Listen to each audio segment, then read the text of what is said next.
Rapping Reason Podcast with Dr. Jeremy C. McCool and Earl Hopkins. And we have a throwback review. Yes, sir. 15-year anniversary of what? Of Rick Ross Teflon Don. Indeed.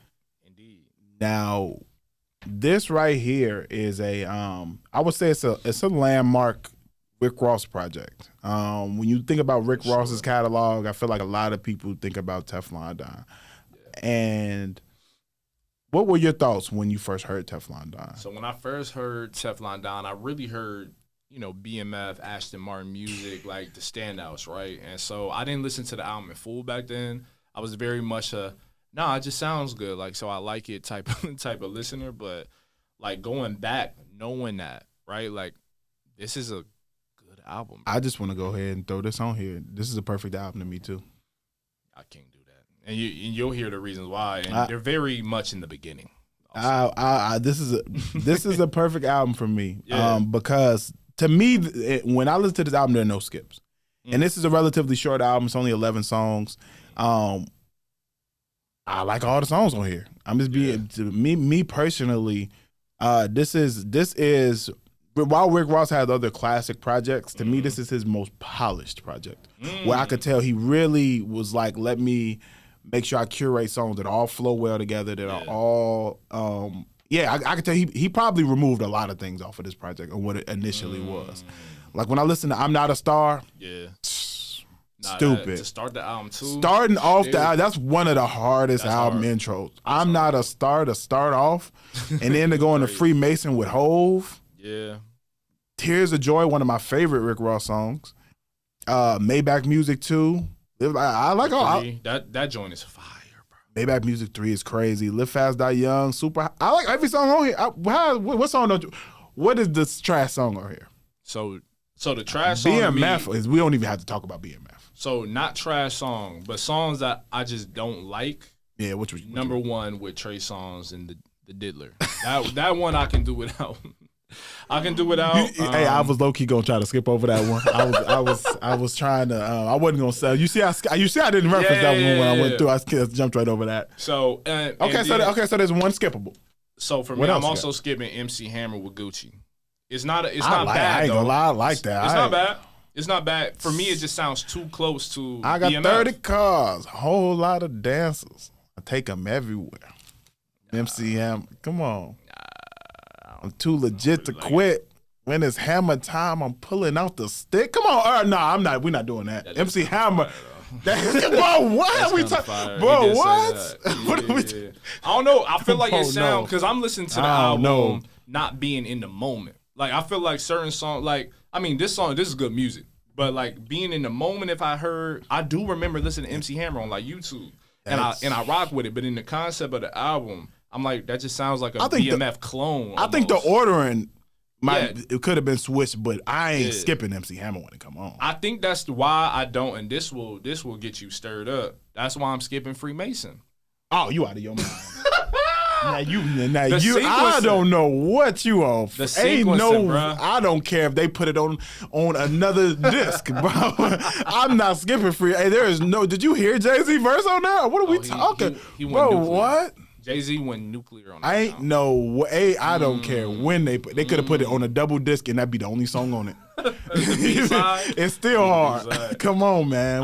The only reason, bro. The only reason, y'all, way. don't beat me up online, bro. The only reason is because it follows "I'm Not a Star," so the album starts so high. It starts up here with it, and then you slow me down. I would say Freemason should have went first. Exactly. But you can't. But then you miss out on the chance of "I'm Not a Star" being the intro. I would have put Freemason towards the end. I think he should have put. I think BMF, MC, all those super hard. Put them in there. All should have been up, and then it could have slowed down. That's my only I agree with critique. But otherwise, bro, this is a really good album. If someone was to say this is a classic album, I'm not going to argue or debate them. Nah, I see the potential. I just think the sequencing. But what you can also notice, and what I noticed on this album, aside from like, what is it? One song, which I think is the intro, there's features all throughout this project. So that's something I usually dock artists for, because if you're incapable of matching their level, or really stirring the project. I'm not critiquing it for this. But but some of these are just the hooks though. Exactly. Like Tears of Joy, that CeeLo's on the hook. It ain't like that's true too. I mean? He's not laying down like a few of these verse. are singers, but I agree with what you're saying though. Usually I would dock artists if it's all features and they're leaning on it too heavily. But like also Ross he was in his A&R bag. He's an A&R. Like he's a seer of talent, a developer of talent. So I don't see that as a knock. And they all work Super High with Neo. Like Neo sounds amazing. And on even the intro with Raphael Sadiq, All the Money in the World, like it just works. And I love his collaborations with Raphael too. Well, I'm not. This is I don't look. This is perfect. All right, y'all let us know what y'all think. Yeah, Teflon Don for that one. Yeah, that one we might need to do a poll. I think Teflon Don is a perfect album. I think Teflon Don to me it embodies all of the best elements of Rick Ross. I feel like you get the hard, like the crazy trap heavy joints from him. You get the more introspective him with the Tears of Joy and the Freemason. And you get the girl records with the Super High and like I feel like he checked all the boxes. And he even does some conscious stuff where he's talking about like people getting slain in Haiti and stuff like that. It's like where did this come from? But it's always been in him. So he's a talented artist, bruh. Yeah, people don't. I feel like because of all the other controversy with Rick Ross, I think sometimes he doesn't get credit for his projects, his consistency. Really, Always consistent. I know when Rick Ross drops, I know what I'm getting. Absolutely. I know I'm gonna get high production. Yeah. I know I'm gonna get. That boss talk. I know Rick Ross got one of the best rap voices, so I think that also plays a role. But like I said, all the other elements, and we ain't gonna get into all that. Yeah. I feel like a lot of that takes away from where people place him in hip hop's history. For sure. And I think, like I said, I've always liked Rick Ross music. So since Hustling, I was like, because he makes go getter hustle type music that I like. And he's one of those artists similar to A Game to me that just really doesn't have a bad album. You can't pick a bad album from them. No.